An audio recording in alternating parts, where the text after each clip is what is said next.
It never fails when you put your decoys out in the morning before it's light and you think you've done a really good job. Daybreak comes and they're too tight.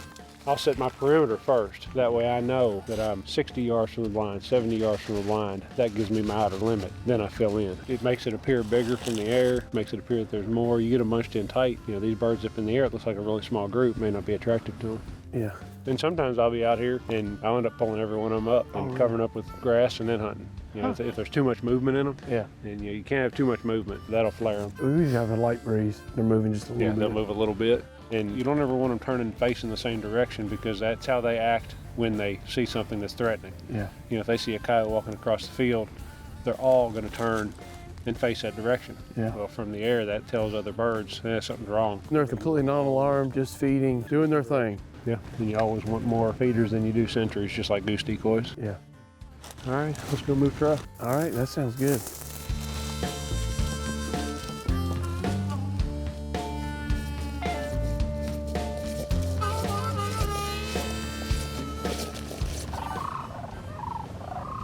Well, that's our first group, and I hear another one coming. So it looks like we're set up just in time, huh? Yeah, they roost down on Barren River Lake. And about this time every morning they'll pick up, and they usually come off in groups of 10 or 20 to areas that they know they're going to feed, you know, most likely areas they fed the day before. Now when they go back to the roost from the field in the evening, they'll pick up in groups of 40 and 50. So here in Kentucky, when do we typically start seeing them, and how long will they be here? You'll typically start seeing them come through, depending on the weather, the end of October all the way through into February. I witnessed sandhill cranes from a distance a lot. Yeah. From a deer stand, I mean, that's the time of year you really start seeing them, and from a boat. Yeah. But to be this close to them, I'm really excited about this. Yeah, and it could happen in a minute or two, or we could be here for a couple hours. Just depends on how they fly. Well, it's beautiful out here, and we're dressed for the cold, so whatever it takes, I'm fine with. We're good. I'm going to enjoy every minute of it. Yeah, no doubt.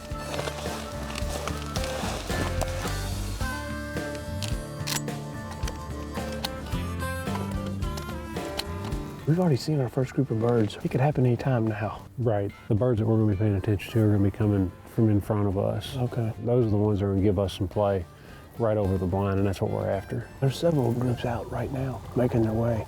There have been a few coming over on this right-hand side. It'd be nice if we could get some smaller groups to come through. Right. So once they come in, we got to make sure that they're in range and moving low, right? If they drop down to treetop level out there, they're going to be good. You see these on my side? Yeah. They're low enough if they come over. They're flaring a little bit. I don't know if it's our blind or the decoys, but they're coming in close. But right at the very end, they're starting to peel out a little bit to the right and left.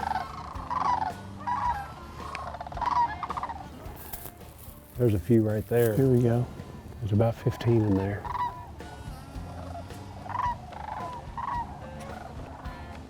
There's that group in front of us. They're coming over the trees like I want. They're a little bit lower than the last couple, so this may give us a chance here. I'm hearing birds all around us. Here, we got a single right here. Kill it.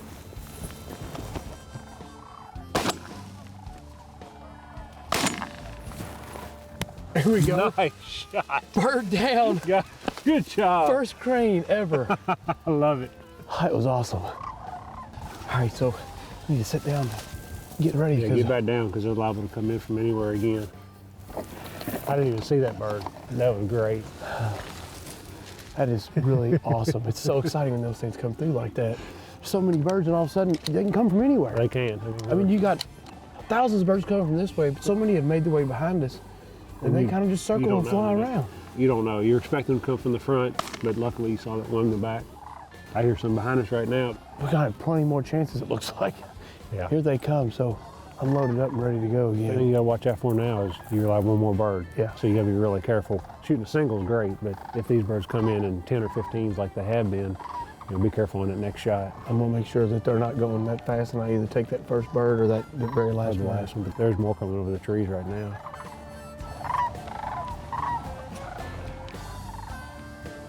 They're coming in like I want them, but right at the end, they are starting to flare. I want to pull a few of these decoys and see if that doesn't help. All right.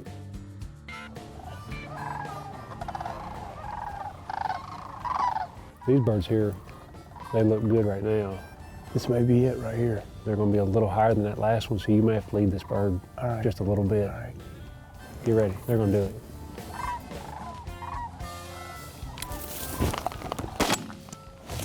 There we go. I've tagged out. That is awesome. That is awesome. Your second Sandhill Crane. Hey, this could not have worked out any better. We got to see so many birds.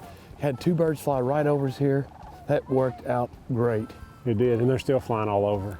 I mean, there's birds coming from every direction. Man, I'll tell you what, this was really exciting. I can't tell how much I appreciate you bringing me out here to do this. This was an absolute blast. Oh, I love it. I love sitting here watching as much as I do shooting them myself. And you have put us in a spot where those birds, you knew right where they were going to be and right where they were going to feed. And we just got right in the travel corridor, and man, we have seen some birds. We gotta get out there now and tag your bird. Gotta go out there and take a look at what we got.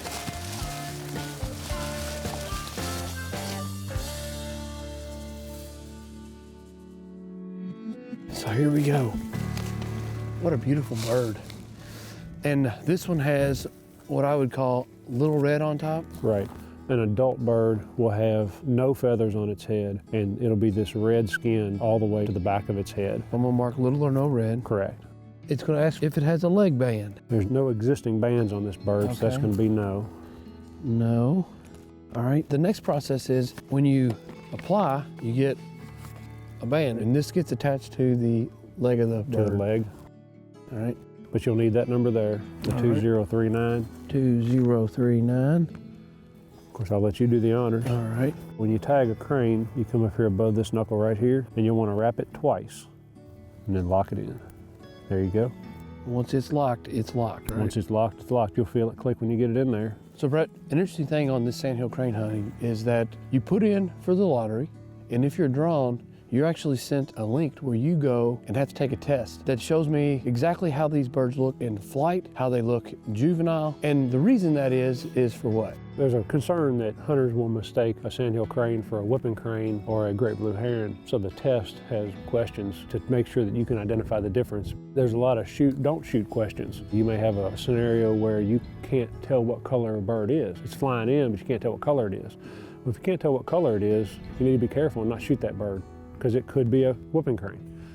Being in law enforcement, I feel like having a sandhill crane season actually helps protect the whooping crane, because now you're putting hunters in the field who are educated in what whooping cranes look like, the fact that they need protection. And there's never been an accidental shooting of a whooping crane in the state of Kentucky by a hunter, correct? No.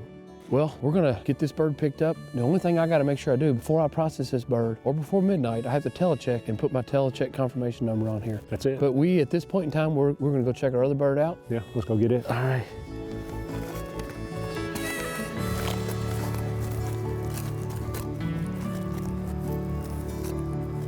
Wow, look how there's no feathers and look how much red is on the head of this bird. Correct. That would be considered an adult. You'll see on an adult bird that you'll have a lot more tan in the wing. Just a beautiful bird. You know, it is just a stunningly beautiful bird. A lot of people don't know, but these are excellent to eat. Oh, they're great. The nickname for them is they call them ribeye of the sky. It doesn't get much better than ribeyes. You can grill it, fry it, bake it, you can do whatever you want, but I like to take that breast and go ahead and cut it in strips and then soak those strips for a couple of days in salt water and get some of that blood out, and it makes for much better table fare. Yeah. And look, we've been outside the blind now for a good 30 minutes or so, and the birds are still flying in. And this would be a spot, if you were going to hunt tomorrow, you come right back here to have another opportunity. You could. You could come back to the same spot in a day or two. Well, I'll tell you what, I'm excited to get these things on a hot grill, I will tell you that. They're great.